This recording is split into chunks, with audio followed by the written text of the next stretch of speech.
Hey Ubers, Vivian here with a video tutorial with some gift ideas for the holidays. I want to share with you some products I'll be using. The products in my hand right now are from Ice Resin by Susan Lennart Kasmer.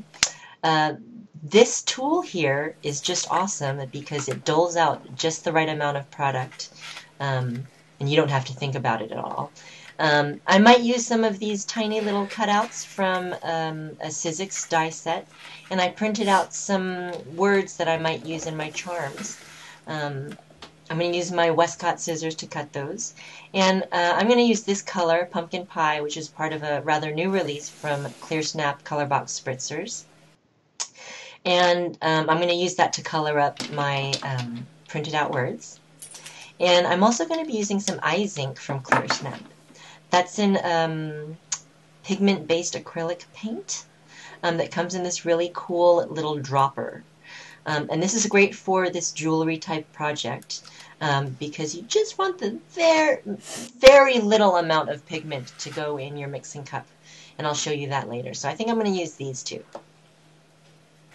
So I misted up my my words with the pumpkin spice color box spritzer, and I'm cutting out these tiny little pieces with these great Westcott scissors that I have. They're titanium bonded, which means they're non-stick, and they've got that nice pointy tip that helps get you into corners. And because they're non-stick, they're great for mixed media enthusiasts like you and me, who get inky and sticky quite often, because those scissors will resist getting globbed up with sticky stuff. I printed out a variety of really cute words because these are going to be charms for our furry friends' dog collars. And I chose a variety of fonts and sizes so that I could definitely be sure that I'd have one that would fit into the bezel that I ended up using.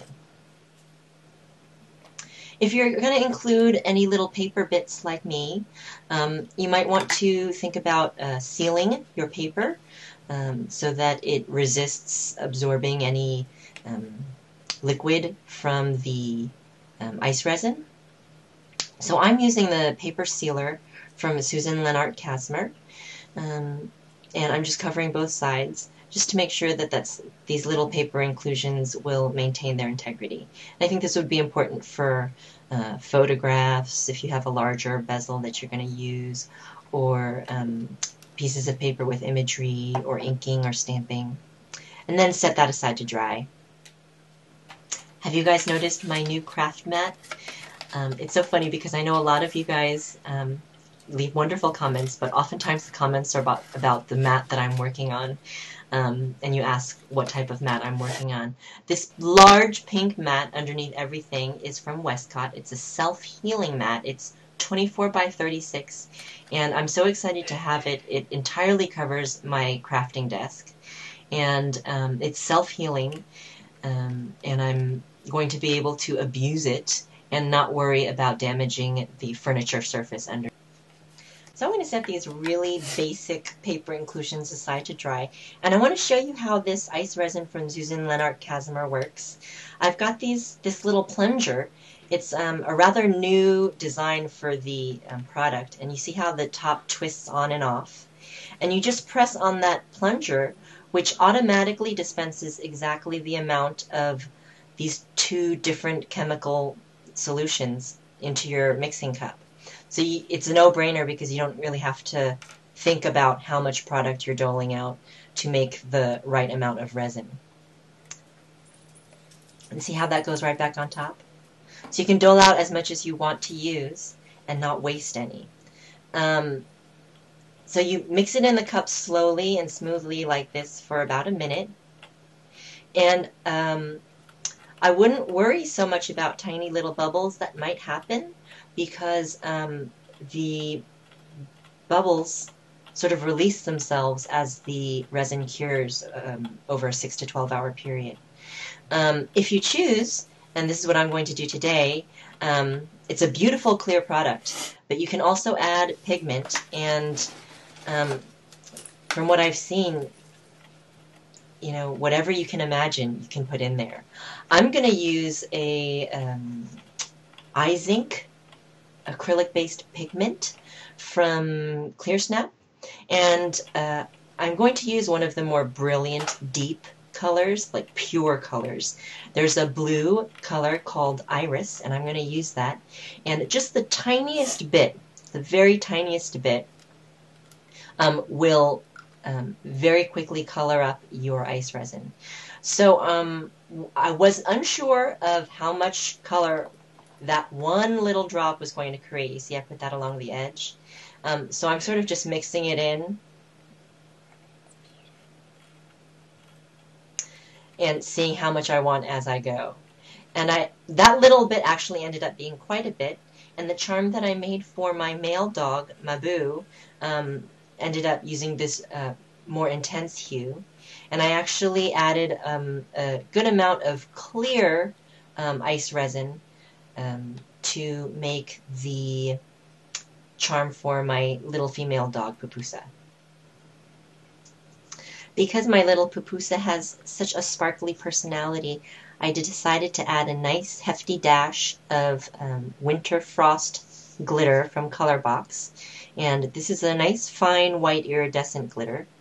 I just threw that in first. And now I'm adding the ice resin that I've colored up with the iris colored ice ink.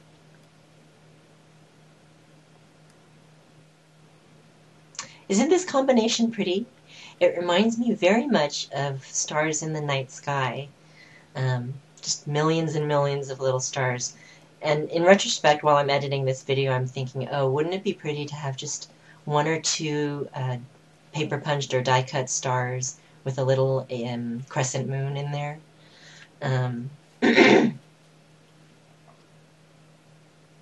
I ended up not using the little stars or hearts from my die set from Sizzix, the triplet set from Stephanie Barnard, but those would make really perfectly sized stars. You can see I sort of experimented, and I'm actually using those little pieces of leftovers to make sure this bezel lies straight, because this particular bezel, when you lay it on your horizontal surface, sort of has a diagonal tilt.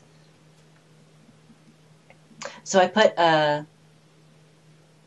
So I added a little die cut heart and that I cut from scraps, and I also added some little gems that I had on hand, and I just sort of added them in using a little pick-like device as the ice resin was starting to set. So here you can see my mama's boy, my Cocker Spaniel. His name is Mabu. He's here to model for you one of the little charms that I made for him. And here you can see the paper inclusion. I also put some glitter in there, and I put in a little gem. Here's Pupusa. I'm waking her up from a little nap to get her to model her charm. And I really love how that beautiful blue shows up against my little pink die cut heart. I think those colors are just perfect for her. And here you can see her little bit of wiry gray hair. Here I got them to pay a little bit more attention because I was holding a treat over my camera. And these two have been my wonderful little nurses and companions while I've been nursing this terrible bout that I've had with the flu. So I apologize that my voice, it doesn't even really sound like me, but this is because I've been really sick for the last week. I hope you'll stop by my blog. I'll have all the product links that I used here listed on my blog, and I'll also have links to all the other stops on the hop today. The Handmade Holidays hop goes on from November 7th, which was yesterday, through November 9th. And if you're interested in some inspirations for your holiday gift giving, I would highly suggest taking a trip on this hop. Thanks so much for watching. Bye.